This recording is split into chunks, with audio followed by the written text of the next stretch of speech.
जीवन में हमें हमेशा प्रसन्नता के साथ रहना चाहिए और अपने जीवन में प्रसन्नता को सबसे ज्यादा मायने देना चाहिए। जीवन में हमेशा प्रसन्न रहो, कभी भी दुखी मत रहो। देखो दुखी रहना, जो जिंदा है उसकी निंदा है। आप पे अगर संसार में कुछ बनता है तो आपकी निंदा करने वाले 50 लोग हैं, आपकी बुराई करने वाले 50 लोग हैं। एक आदमी हमारे पास आया, हमें समझा, महाराज जी फलाना आदमी आपका विरोध करता है, फेसबुक पे आपकी पोस्ट डालता है, आपको गाली लिखता है। तो हमने मुस्कुरा करके कहा अच्छी बात है, कम से कम डाल तो रहा, जो नहीं देख रहे वो देख तो रहे। अरे बोले महाराज जी अच्छा नहीं लगता है, किसी की पोस्ट क्यों नहीं डालता, आप ही की डालता। हमने कहा जो जिंदा है उसकी निंदा है। हम पे कुछ बनता है तब तो वो हमारी पोस्ट डाल रहा, हम किसी लायक है तब तो वो हमें इस लायक समझ रहा। अब हम भैंस या चराउत होते, हम भैंस चराउत होते को हमारी पोस्ट डाल तो डाल ही ले तो क्या कर लेते भाई, भैंसिया चराउते थे तो डाल तो का कोई पोस्ट। आपके गांव में कोई भैंसिया चराता हो, बताओ उसकी किसी ने पोस्ट डाली? हमारी डाली, हम पे कुछ बनता है, हम किसी लायक हैं, हम उसके पीछे पड़ जाए, भैया पोस्ट काय डाल रहा है, फिर वो हमें ब्लैकमेल करे, महाराज जी आपको 2 लाख रुपया। क्यों? पोस्ट डालने से भी वो हमारा प्रचार कर रहा है। जो लोग हमें नहीं पहचानते कम से कम पहचानने तो लगेंगे, ये कौन सा महाराज जी है, चलो यूट्यूब पे खोजें इसको। देखो जब साफ सीधी सीधी बात, स्पष्टता, स्पष्टीकरण में हर बुराई के पीछे अच्छाई, हर बुराई। हम कई बार दरबार लगाते, कई लोगों के पर्चा बनाते, हमें पता है हमसे चिढ़ने वाले भी 50% लोग हैं। जिनके पर्चा न बना उनकी आफत, जिनके बना दो उनकी आफत। अब जिनके बना दो क्यों आफत? जिनके बना दो कचून का अगर उन्हें 20 निकाल दो तो भाई हम पे आंख बांध करके बैठ जाते हैं, इसने हमारा गलत कार्य निकाल दिया। लेकिन ध्यान रखना, मैं आप लोगों को व्यास गद्दी से करा, मेरा कोई उद्देश्य नहीं कि आपके जीवन को बर्बाद कर दूं। अगर मेरा ये उद्देश्य होता तो मैं बैठ करके आपको क्यों समझाता कि आप समझ जाओ। आज बात मुझ तक है। ध्यान रखना, चोरी कितनों भी दिमाग से कर लो, चोरी कितनों भी छुप छुप करके कदम बना करके कर लो, पछाई से पोंछा लगाओ जाओ, कोई दिक्कत नहीं। लेकिन चोरी एक ना एक दिन निशान छोड़ देती है, और जिस दिन चोरी पकड़ी जाती है उस दिन या तो तुम बर्बाद हो जाते हो या सामने वाला बर्बाद होकर के बैठ जाता है। हाँ, मैं अपने आप को ये कह सकता मैं स्पष्टवादी व्यक्ति हूं। हाँ, मेरी आदत है, अब मैं क्या करूं, मुझे जो कहना मैं पीछे नहीं हटता, कहना जिसका क्या डालता हूं। और मैं कहता हूं भगवान की बड़ी भारी अनुकंपा है, अगर मैं स्पष्ट भी बोलता हूं तो मुझे लगता है इस स्पष्टीकरण में भी बांके बिहारी की कहीं ना कहीं कृपा है। अपने अंदर कभी मैल मत रखो। देखो जब राजा इंद्र को अभिमान आया, भगवान समझ गए ये व्यक्ति बड़ा भारी पापी है, इसका अपमान ऐसे दूर नहीं होगा। भगवान ने जाकर के राजा इंद्र की पूजा की जगह गोवर्धन की पूजा करवा डाली। गरिमाणम से सोर्वूणम नासे है गिरकूटवत् भूमो निधाय तम गोपी विस्मिता भार पीड़ता।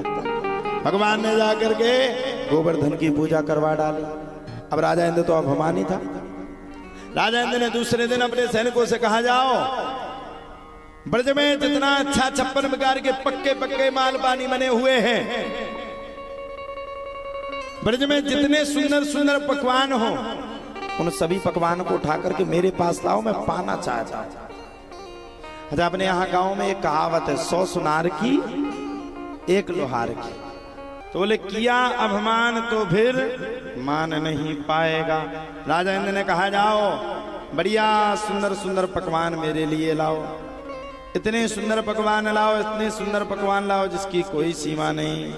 पकवानों की जब बातों को सुना तब तो प्यारे कहा जाता है, राजा इंद्र के साथ स्पष्टीकरण में सभी दूत पहुंच गए।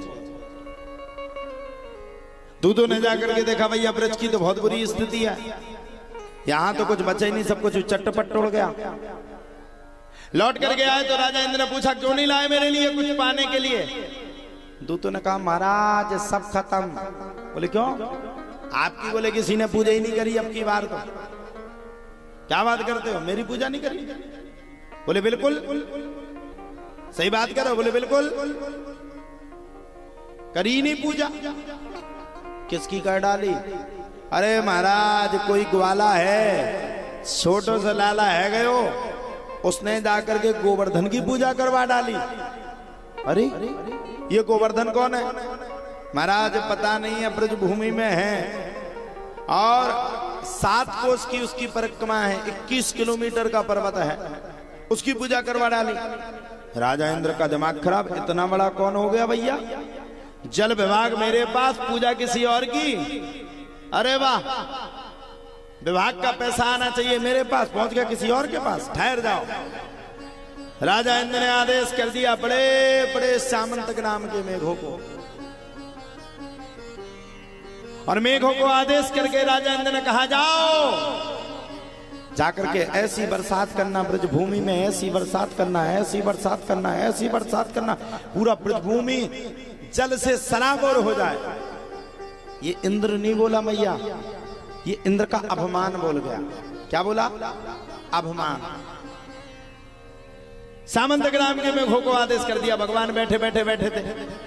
भगवान ने कहा कोई बात नहीं बेटा, आ जाओ, हम जानते तो हैं कि एक ना एक दिन तुम अपनी औकात बताओगे। बता दिए ना। भगवान आराम से लेट गए। सामंत ग्राम के मेघ आए, इतनी तेज बरसात की मेघों ने, इतनी तेज बरसात की, इतनी तेज बरसात की कि मैया बरसात के प्रभाव से पूरा ब्रज धीरे धीरे धीरे धीरे धीरे करके ढकने लगा। जब पूरा ब्रज ढकने लगा तो ब्रज के ढकने के बाद सारे ब्रजवासी इकट्ठे होकर के चले गए। 2-4 भगवान के विरोध में थे। वो बोले मैंने पहले कहा था मत पड़ो चक्कर में, करवा डाला ना नुकसान, अब होगी बरसात, अब मरो बिना मौत के। गांव में होते ना 2-4 विपक्षी, अबे कथा में कछु गड़बड़ी हो जाए, पहले दिन खूब सुनाए होंगे तो 50 बदका है, ऐसा कैसो मरा जाए। 4 बज गए, वे नहीं आओ पबरू, कैसो मरा जाए। अच्छा इनका काम है सिर्फ बकना। अरे भगवान के अच्छा बन जाए, हम लोगों ने करवाया बहुत अच्छा। भंडारा भी करवाओ तो अपन ने, महाराज का मलाओ तो अपन ने, सूदो बेला भरा दो तो पैसा, और गड़बड़ है जाए। ओ महाराज जी वो खराब थे, वो रुकते ही नहीं थे, उनका कदम ही नहीं रुकता था। वो तो अपने आप को सन्नी देवल समझते थे, एक हीरो की उपाधि और दे देंगे। भगवान के साथ भी ऐसा ही हुआ। भगवान ने तो करवाया अच्छा, लेकिन पूरे ब्रजवासी जाके भगवान को उल्टा सीधा कहने लगे, एक कनुआ निकल ले बदबनुआ। भगवान बोले क्या बात है, मुझे नींद लगी, बार बार परेशान मत किया करो, एक बार कर लिया करो, बार बार मत किया करो। अरे सबरे कहते तुझे नींद की पड़ी, तू सोने के चक्कर में यहाँ सब खत्म, मरने वाले यहाँ तो सदा सदा के लिए नींद में चले जाएंगे। 2-4 जन विपक्षी रात बोलो गोवर्धन की पूजा किसने करवाई थी? 2-4 बोले हमने तो पहले रोका था, इसके चक्कर में मत पड़ो। लेकिन क्या करें, नंद बाबा जो किसी की बात नहीं सुनते। लल्ला बोले अरे भैया मैंने क्या किया, तुम लोगों ने गोवर्धन की पूजा करी, जाओ गोवर्धन से मदद मांगो। सबरे ब्रजवासियों ने कहा, तो सबरे ब्रजवासियों ने प्रति उत्तर दिया, अरे भैया गोवर्धन की पूजा किसने करवाई? गोवर्धन की भी तो पूजा तूने ही करवाई, अब गोवर्धन पर्वत से जाकर के कौन बोलेगा? सब लोग कहने लगते ना, ओ मंदिर में जाओ, भगवान थोड़ी बोलते, भगवान किधर है? भगवान इस बात का प्रमाण दे रहे हैं, भगवान मंदिर में नहीं बोलते, मंदिर के अंदर भी जो मंदिर है उसमें से भगवान बोलते। आपने कभी अपनी जिंदगी में मैया कोई गलती की होगी तो ध्यान रखना, आप उस गलती को छुपाने के लाख प्रयास करना, लेकिन आपकी आत्मा अंदर से बता देगी कि आप गलत हो कि सही हो। सही बात है कि नहीं? अंदर की आत्मा कह देगी आप गलत हो कि सही हो। दिन भर ना कहे तो रात के लेटते समय जरूर कह देगी आप यहां गलत हो। भगवान ने ब्रजवासियों से कहा जाओ जाओ, पता चला करके आओ। मैं क्या करूंगा, मेरे बस की नहीं है, मैं तो सोऊंगा। सबरे ब्रजवासियों ने हाथ जोड़ करके कहा, कनुआ ऐसा मती करो, तुम्हारे चक्कर में सबरे मर जावेंगे, अब तो हम लोगों की रक्षा करो। भगवान बोले कोई बात नहीं, मैं भी तुम्हारे साथ चलता हूँ। कृष्णाय वासुदेवाय हरे परमात्मने प्रणत क्लेशनाशाय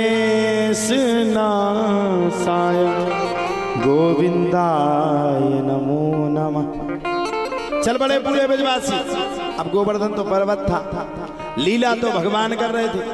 भगवान समझ गए अगर मैंने ब्रजवासियों से बिना कुछ कहे अगर गोवर्धन पर्वत को उठा दिया तो ये सबरे ब्रजवासी शक कर जाएंगे और शक करके समझ जाएंगे कि होना हो यही भगवान।